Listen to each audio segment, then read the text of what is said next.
Welcome to the deep dive. Today we're tackling something you often see in finance. A bit of a paradox, really. Right. How can a company see its revenue drop, but then its profit just shoots up? Exactly. And it often points to something deeper going on, strategically. Absolutely. Operational smarts may be a shift in focus. Well, that's our focus today. Epigral Ltd. You might remember them as Megmani Phonicum Limited. Ah, yes. The name change. We're going deep into their Q1 FY26 results, the quarter ending June 30, 2025. And we're using their official releases, right? Hmm. The stock exchange filings, investor presentation, the press release, all from August 2nd. That's right, all straight from the source. Our mission today is to, well, cut through the usual corporate speak Get past the jargon and the big numbers. and pull out the key insights, those aha moments for you. We want you to understand how Epigral managed a 6% revenue dip, but an 86% profit jump. It's definitely a story about strategy, efficiency, and a long-term game in specialty chemicals. Okay, so let's unpack these headline numbers for Q1 FY26. It does look mixed at first. Yeah, revenue at 615 crore. That's down 6% year over year. And down 3% from the previous quarter, too. Even EBITDA took a hit, down 7% year over year to 163 crore. But then, bam, that profit after tax, the PAT, 160 crore. That's up 86%. How does that happen? That's the $1 million, or rather 160 crore question, isn't it? What's the immediate read here? Well, what's really fascinating, I think, is how they kept that EBITDA margin steady at 27%. Despite lower sales volume. Exactly. That points to good cost control, maybe a better product mix kicking in. But that huge PA number needs a closer look. Okay. Nearly half of it, 80.87 crores to be precise, isn't from regular operations. It's a one-time tax credit. Ah, tax adjustment. Right. They strategically opted for a new, lower tax rate under Section 115 BAA. So going forward, their rate is 25.17%. So if you take that out. If you exclude that one-off benefit, the PAT is more like 79 crore. Still decent, but not that massive 86% jump from operations alone. That's a really crucial distinction. Okay, so taking that into account, what else tells us about their underlying financial health? I see return on capital employed, ROCE, climbed to 24%. Yeah, up from 21% a year ago. That's a good sign of efficiency. And their debt looks much better managed. Net debt to EBITDA down significantly. Hugely down from 1.6x last year to just 0.6x now. That's very strong. It shows really good financial discipline, managing debt and getting better returns on their capital. Even with slightly lower plant use, down to 73%. Yeah, utilization dipped a bit, but the debt reduction and ROCE improvement are probably more telling indicators of financial health and flexibility right now. Okay, that gives them room to maneuver for future plans. Exactly. It directly fuels their strategic vision. They've got the financial footing. All right, so the financial health seems robust beneath the surface. Let's pivot to that strategy. What moves are they making, especially with CapEx and product mix? This is where it gets really interesting, I think. Their capital expenditure plans, their big investments, are apparently right on track. No delays or budget overruns mentioned? Nope. Seems like smooth sailing. And they are making some massive expansions. First, CPVC resin. Okay. They're adding another 75,000 tons per annum capacity. That doubles their total to 150,000 TPA. Their goal, to have the world's largest CPVC plant by capacity. Wow. What's driving that? Well, India's demand for CPVC is growing fast, like 12–13% compounded annually.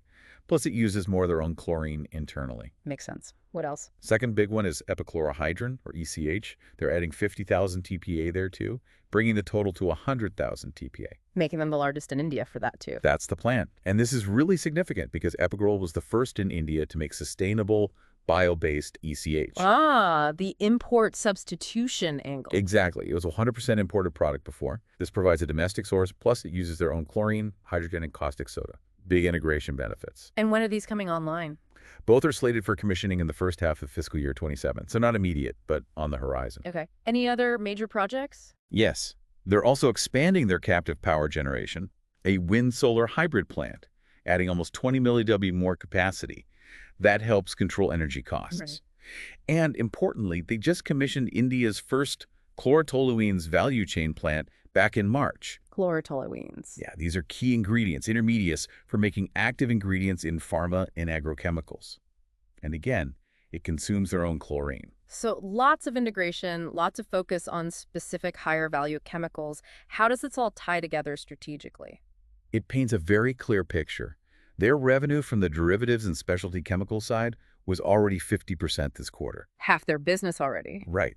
And management expects that share to keep growing. It's a deliberate shift away from the more basic chlor-alkali products toward these higher value specialty areas. And the chairman, Mr. Malik Patel, mentioned expecting a stronger second half of the year. He did.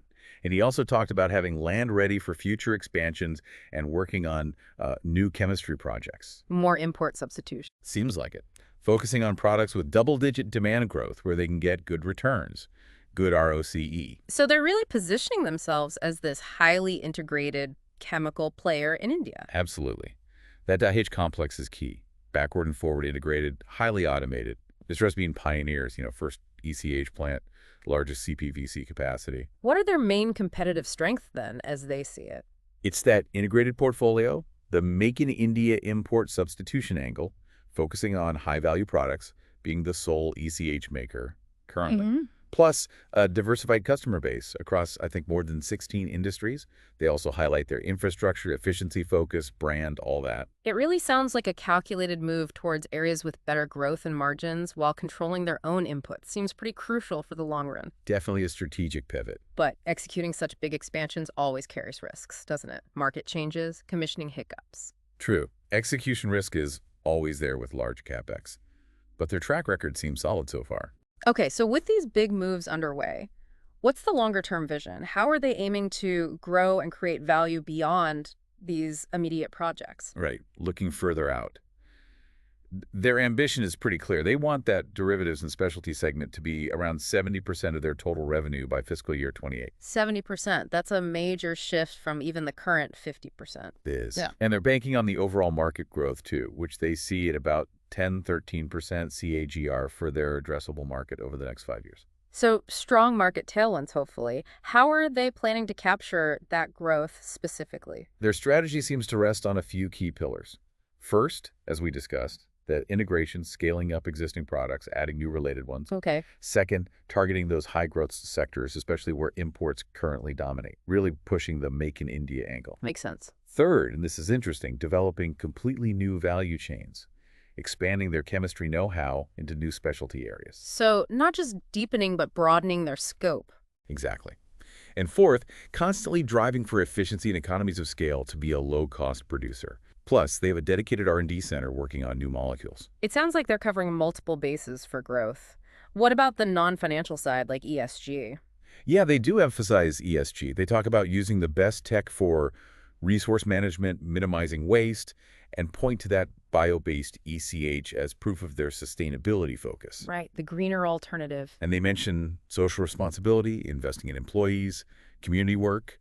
On the governance front, they highlight a qualified board with 50% independent directors. Promoting transparency and considering shareholder interests. That's the message, yes. Strong governance underpinning the strategy. So it really feels like they're building for the long haul. Heavy investment in growth, efficiency, sustainability. It's not just about this quarter's numbers, is it? Not at all. It's about laying a foundation, making strategic bets on where they think the market is heading, especially in India. Okay, so wrapping up then. We've looked at Epigral's Q1 FY26. We saw the headline numbers, revenue down slightly, but peak way up, largely due to that tax change. But we also saw strong underlying financial health, like improved debt levels and ROCE. And then we dove into their ambitious plans, huge capacity expansions in CPVC and ECH, the shift towards specialty chemicals, aiming for 70% revenue share there. Right. It shows how a surface-level dip in revenue can hide some really significant strategic moves and underlying strengths. They're clearly investing heavily in a future focused on higher value, integrated, and more sustainable chemicals. It definitely leaves you thinking, doesn't it? It does. In today's, really dynamic global market, how vital is that agility for a company? That ability to pivot your core business towards higher value, embrace sustainability. Not just for the next quarter's profit, but for genuine long-term resilience and value creation for everyone involved, shareholders, employees, the environment. Makes you wonder, are there other industries right now undergoing similar quiet transformations right beneath the surface of their quarterly reports? That's a great question to ponder. Always look beyond the headlines.